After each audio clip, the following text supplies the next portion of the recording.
a todos y bienvenidos a Healthy Gaming. Hoy estamos con Pixel Mind, organización pionera en España de psicología dedicada a videojuegos. Y como ellos han recorrido un poco más de camino que nosotros, no hemos querido dejar la oportunidad de entrevistarles para que nos nutran de ese pequeño camino que ya han recorrido ellos. Así que hoy contamos la entrevista de la mano de Marc Casanovas, psicólogo deportivo, fundador de Pixel Mind y actualmente trabajáis con Team Queso, entre otros hitos en tu trayectoria. ¿Qué tal estás, Marc? Muy bien, Álvaro. Encantado de estar aquí. Es un placer. Deciros que vamos a hacer varias preguntas concretas a Marc y vais a tener todas las preguntas bien referenciadas en la descripción para, si tenéis poco tiempo o lo que sea, principalmente deciros que es la preocupación que tenemos en Healthy Gaming de dar la información de forma eficaz y para que vosotros pues, podáis elegir qué temas queréis ver o cribar por ahí. Bien. Así que, dicho lo dicho, sin más dilación, vamos a darle caña, Marc. Perfecto. ¿Cuál es el aporte principal por el que se valora a un psicólogo dentro de un club de videojuegos? Vale. En un club de videojuegos, la máxima prioridad normalmente es que los jugadores puedan desarrollarse y dar un rendimiento óptimo, ¿de acuerdo? Entonces, si lo comparamos con el deporte tradicional, en el deporte tradicional hay una tríada de tres valores que son muy importantes, o tres pilares fundamentales, como pueden ser, por un lado, la condición física, por otro lado, la parte estratégica y, por otro lado, la parte psicológica. En cambio, dentro de los esports, la parte física pierde mucha relevancia. Es importante estar en buena forma física, pero no es lo mismo porque no tienes que estar corriendo en un partido de fútbol 90 minutos, por ejemplo. Por ello, quedan la parte estratégica y la parte psicológica que toman casi el 50% cada una del peso. Entonces, obviamente, la parte estratégica sube y la parte psicológica también. Y ahí es donde nosotros intervenimos. Uh-huh. O sea, el aporte principal del psicólogo toma más relevancia dado que toma más peso en este ámbito deportivo la parte psicológica y estratégica, ¿has entendido bien? Fenomenal. Sí. Dentro de este punto, ¿qué fundamentos técnicos y teóricos considerarías imprescindibles para un psicólogo que se quiera dedicar a los videojuegos? Vale.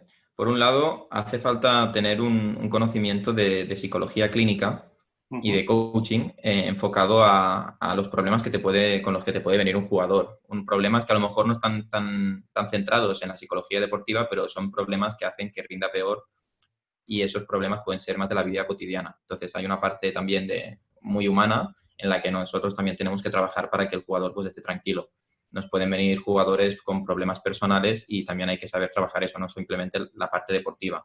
Más en la parte deportiva, sí que es verdad que hay que saber pues, cómo establecer objetivos, de qué manera ayudar al jugador a seguir mejorando y siempre saber cómo poner retos al jugador para que le sigan motivando, para que sean alcanzables para él, para que su motivación no dependa solo de las victorias o de las derrotas, etcétera. Entonces hay que combinar un poco los dos conocimientos, tanto de psicología deportiva como de clínica.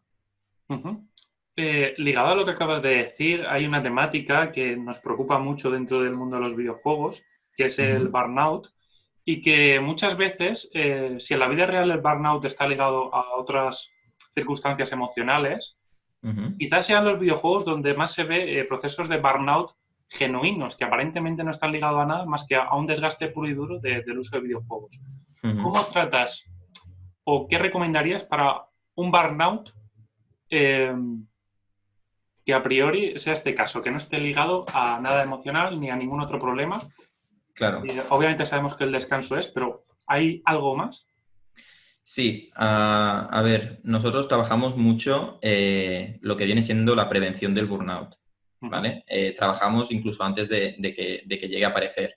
Cuando el burnout aparece, normalmente estamos delante de un serio problema, ¿de acuerdo? Porque normalmente la solución acaba siendo ir a otro equipo cuando un jugador está en burnout.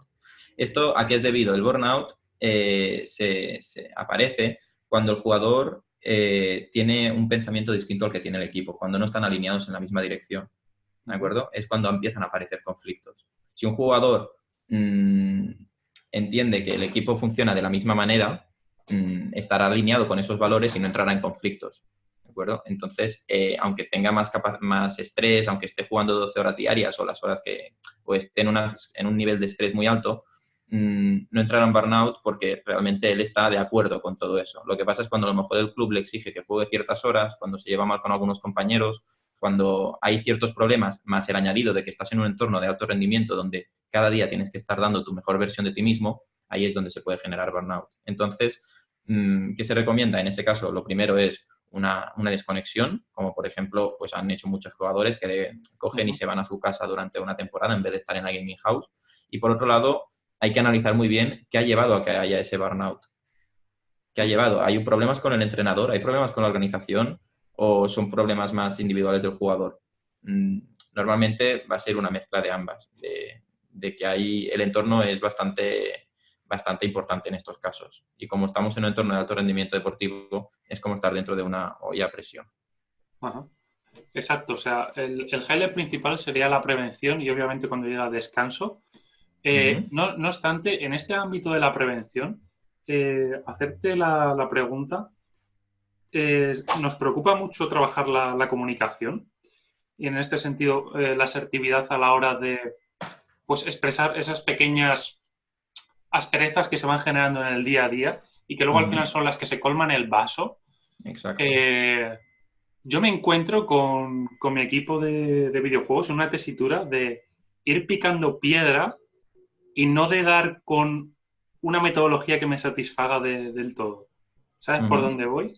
Para Sí, que se expresen más, para que se comuniquen más. claro. Muchas veces se hace hincapié, esto que comentas es muy interesante porque muchas veces se hace mucho hincapié en la comunicación dentro del juego. Uh-huh. El problema es que muchas veces los jugadores pasan más tiempo juntos fuera del juego que dentro del juego, porque viven juntos normalmente.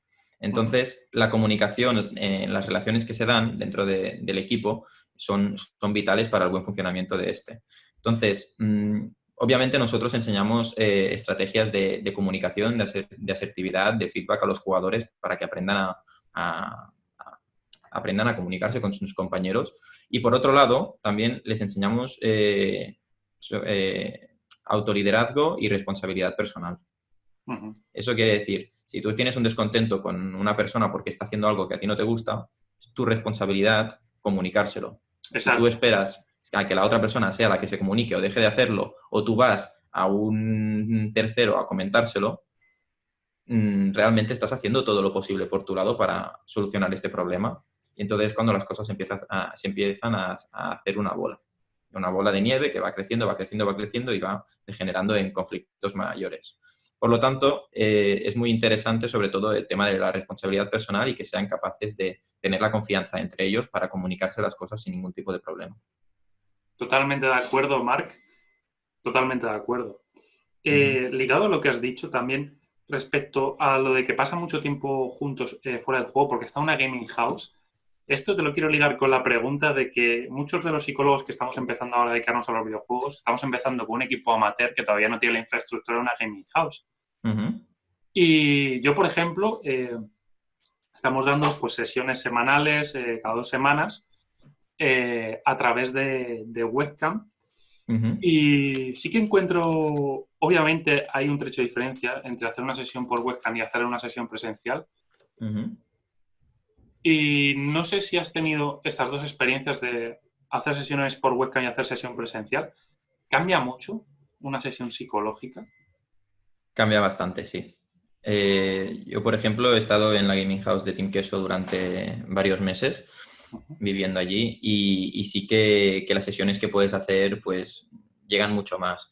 También nosotros normalmente también solemos trabajar de forma remota, ya que los equipos pues suelen estar en diferentes sitios y no todos están en el mismo sitio, entonces es difícil pues poder estar aquí y estar en Los Ángeles a la vez, por ejemplo. Entonces, sí que hay varias diferencias. Por un lado, si tú estás de manera física, también lo bueno que yo tenía estando allí, por ejemplo, con los de Fortnite el año pasado, era que yo ya me veía todas las dinámicas del día a día.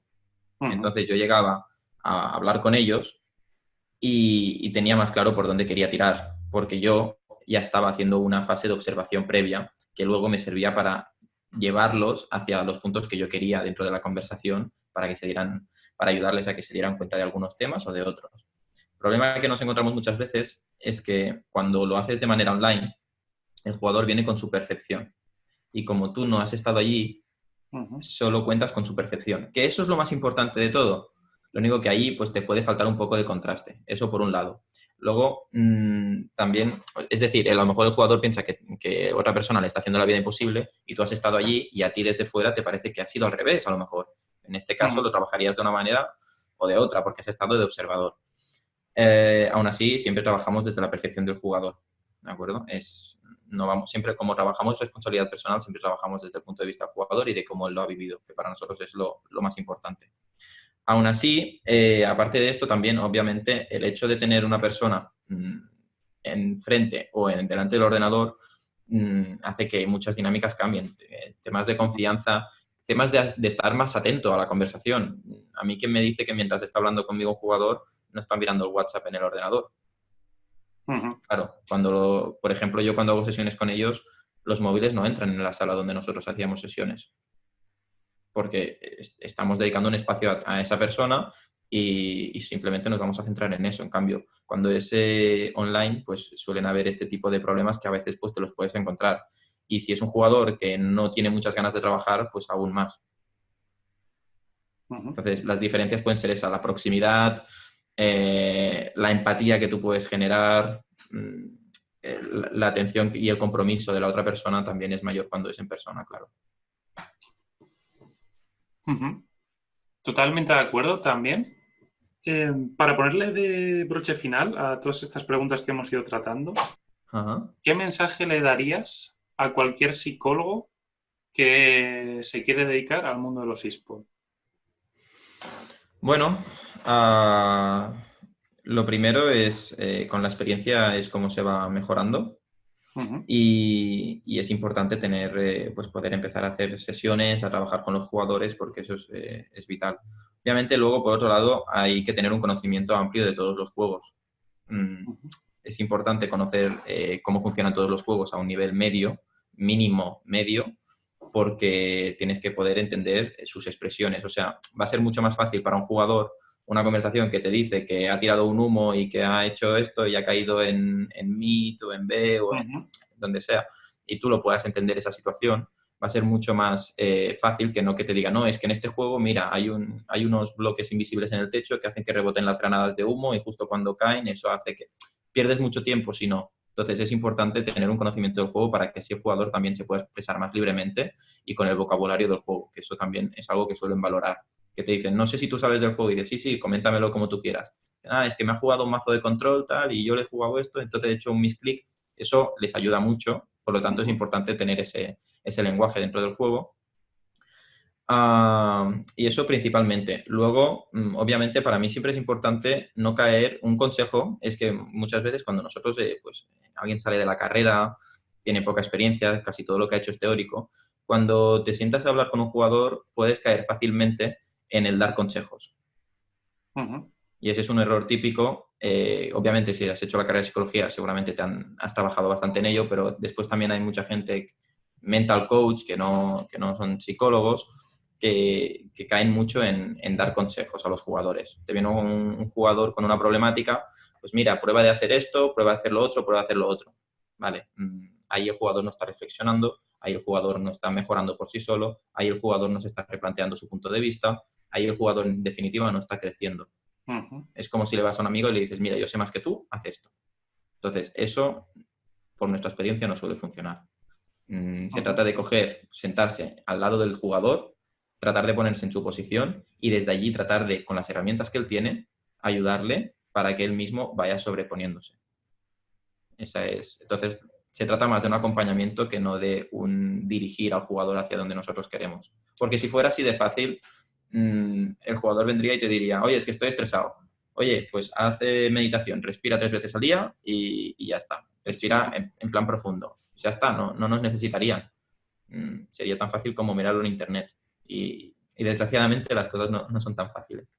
Sí, y de hecho reconozco que yo he tenido un proceso de evolución de ir como con un poco la autoridad en algunos casos y luego ver, vale, o sea, me distancio con un poco de ellos cuando voy más en esa intención de yo sé y tú tienes que aprender a, bueno, venga, ¿qué te pasa? No sé qué, ir más un poco a remolque, ponerme a su lado Ujú. Y bueno, no te pueden reconocer que es un error típico en el que he caído a veces y que he ido evolucionando y que lo que dice Mark lo ratifico al 100%. Eh, Ponernos a su lado sin prisa ninguna y caminar un poco juntos. A Exacto. raíz de esto, tanto para psicólogos como para jugadores, se dice que tanto en la vida como en el deporte lo más importante es la actitud. Mm, ¿Hay un denominador común en la gente que llega a la cima del éxito? Sí, a ver, la mayoría de personas que nos hemos encontrado que luego han tenido un desempeño excepcional y han sido personas pues muy famosas, que han conseguido estar en el top muchas veces. Normalmente, por un lado, hay una parte de talento, que Ujú, eso es innato. Mm, pero considero que la mayoría de gente que está en los esports ya es porque tiene un cierto talento. ujú, Y luego, sin lugar a dudas, lo que hace que una persona llegue arriba de todo es porque lo disfruta. Es que al fin y al cabo estás pasando 10 12 horas en un juego, si no lo disfrutas, ujú, lo acabas viendo como una obligación. Obviamente hay gente también, que nos hemos encontrado casos de gente que no lo disfruta tanto, pero se ha encabezonado tanto en conseguirlo, porque en su familia o en su sistema siempre ha habido el trabajo de esfuerzo, de que si te pones en algo tienes que ser el mejor, y llevan una serie de creencias que son un poco limitantes, en este caso les han funcionado, y les llevan a tener este desempeño excepcional. Pero normalmente la gente que llega más arriba de todo es gente que le gusta lo que hace, le gusta casi todos los ámbitos de todo lo que está haciendo y gente que valora la posición en la que están. Luego hay jugadores que están en ujú, una buena posición, que tienen talento, que no entrenan mucho, no acaban de valorar dónde están y entonces acaban siendo jugadores más mediocres. Entonces, la clave para mí es la actitud mezclada con esfuerzo y el talento, pues considero que la mayoría de las personas que están aquí ya lo tienen. ujú. Muchas gracias por tu respuesta, Marc. Muy esclarecedor ese punto del disfrute que a veces se nos olvida y a veces eh, es como todo fuerza de voluntad, creer en uno mismo y ponerse y enfadarse así, ser el más fuerte. Y ese punto del disfrute sí que me ha gustado muchísimo esa pincelada. Y bueno, hasta aquí estaría la entrevista, pero te quiero hacer una pregunta un poco off topic, Sí. ya sí que acabamos con esto. ¿Qué pasos le recomendarías a un padre que su hijo de 13 años le dice, papá, yo quiero ser jugador de videojuegos? Pues lo primero de todo, felicitar a ese padre porque tiene un hijo que tiene una motivación en la vida y tiene claro Ujú, lo que quiere hacer, que la mayoría de niños no lo suelen saber. Así que ujú, por ese primer lado tenemos un punto muy a favor. Por otro lado, obviamente el hijo tiene una motivación. En este caso podemos hablar de esports, de videojuegos, de deporte tradicional, de que le encantan las matemáticas, de que le encantan los idiomas. Da igual. Ese niño tiene una motivación. Por lo tanto, vamos a aprovechar esa motivación para que el niño vaya desarrollándose como persona. Que luego acaba viviendo de los esports o no, eso es otro tema. Lo que vamos a aprovechar es la motivación y la ilusión que tiene ese niño para ayudarle a desarrollarse como persona, que al fin y al cabo es como crecemos las personas. Cuando algo nos gusta, le ponemos empeño, le ponemos esfuerzo y vamos mejorando. Nos encontramos retos, los vamos superando. Por lo tanto, lo primero es eso, felicitarle porque tiene una motivación y luego ver de qué manera nosotros podemos gestionar esa motivación. Obviamente lo que no vamos a hacer con un niño de 13 años es decirle deja la escuela y juega 10 horas al día, porque no va así. Pero sí que se pueden, nosotros ujú, habíamos trabajado, por ejemplo, en una academia de esports ujú, y era muy interesante porque nosotros dábamos clase allí de la parte psicológica y era muy interesante porque venían niños como los que tú describes que quieren dedicarse a los esports y gracias a eso, pues nosotros les ayudábamos a cómo organizarse en equipo. Les hacíamos entender cuál era su posición dentro del equipo. Oye, pues dentro de este equipo tú eres el líder o tú eres una persona que aporta este tipo de recursos. ¿Qué estás aportando tú al grupo? Allí van cogiendo conciencia. Luego practicaban idiomas. También practicaban asertividad. Oye, tienes un problema con esta persona y quiero ser mejor en el juego. Entonces tienes que comunicarte, tienes que ser más responsable, tienes que aprender a tener empatía. Les enseñamos una serie de lo que vienen siendo de competencias, lo que se llaman soft skills, que son competencias que nos sirven para en el día a día. Y lo que trabajábamos mucho era, primero, adquirir estas competencias a través de los esports y luego hacer metacognición, que básicamente es extrapolarlo a tus otros ámbitos de la vida. Que si el niño aprende a comunicarse con un compañero para decirle que no tiene que piquear esto en League of Legends porque no es bueno para el equipo y aprende a tener esa capacidad asertiva, aunque el otro quiere jugar Yasuo Mid, por decirte algo, que esa capacidad luego la tenga para decirle a su madre esa noche que no quiere espinacas y que prefiere macarrones y que se lo sepa decir de una manera más correcta. Estoy banalizando un poco, pero lo importante es que lo puedan extrapolar a otros ejemplos de su vida. O que luego, por ejemplo, asuman la responsabilidad de si esa partida no ha ido bien y ellos han cometido ciertos errores, que sean capaces de verlo. Ahí necesitas tener una capacidad de autoestima de poder afrontar que estás en un momento de desarrollo, que tienes que seguir mejorando y que vas a seguir fallando en algunos momentos porque no eres perfecto. Si eso también lo pueden aprender en los esports, luego lo pueden aprender cuando suspenden un examen. Y en vez de decir que el profesor me ha suspendido es, no, he cometido errores en esto, esto y esto.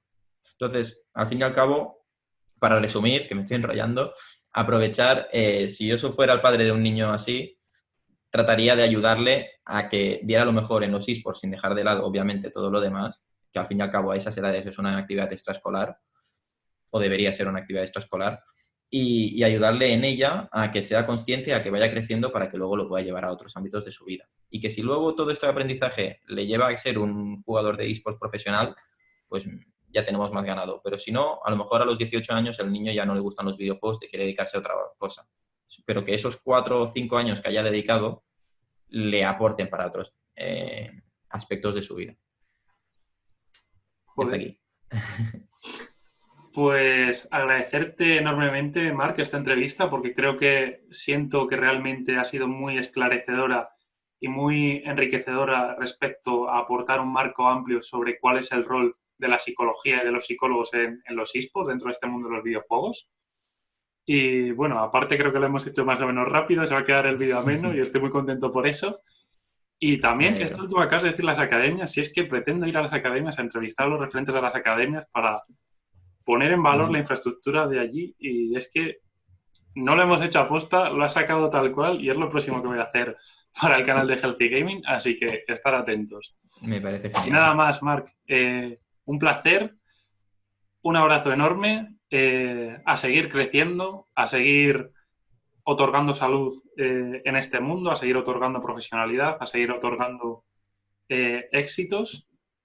Y nada, cualquier idea que tengamos, cualquier proyecto que tengamos, tienes aquí un espacio, tienes tu casa y bienvenido siempre. Pues muchísimas gracias, Álvaro, ha sido un placer y el abrazo para ti. Muy bien, chao Marc, un abrazo. Que vaya muy bien, adiós.